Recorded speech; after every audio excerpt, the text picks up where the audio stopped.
Alam mo bang maaari kang makulong ng 10 taon if hindi ka magbigay ng financial support sa iyong mga magulang? Ayan ang proposed bill ni Senator Ping Lacson na kanyang inihain noong Tuesday, July 15. Ito ang Senate Bill number 396 o ang Parents Welfare Act of 2025. Ang bill ay naglalayong palakasin ang pananagutan ng mga anak sa kanilang mga magulang at gawing kriminal na paglabag ang tahasang pagsuway dito. Ano bang sinasabi ng Senate Bill 396? Basahin natin. Layunin ng panukalang batas na magbigay ng suporta para sa mga magulang na senior citizen, may karamdaman o kahit anong edad na permanenteng may kapansanan o walang kakayahan na suportahan ang kanyang sarili.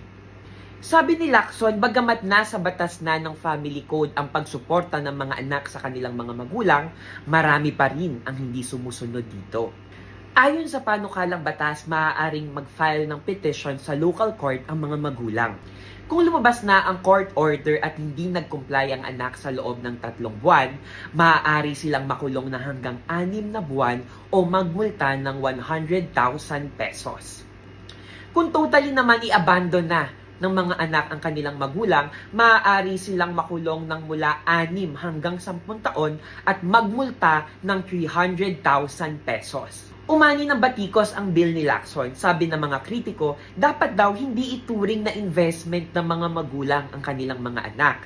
Sabi naman ng ilan, paano naman raw yung mga bata na inabuso or inabandona ng kanilang mga magulang simula pa nung pagkabata?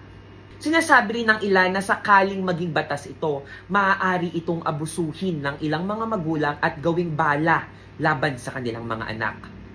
Pagpapaliwanag naman ni Senator Ping Lacson, hindi raw saklaw ng batas ang mapang-abusong mga magulang. Sa US, 30 states ang may ganitong uri ng batas o tinatawag na filial responsibility laws. Anong masasabi mo rito? Ako nga pala si Bons Magsambol. Subaybayan nyo ang aming coverage sa Rappler.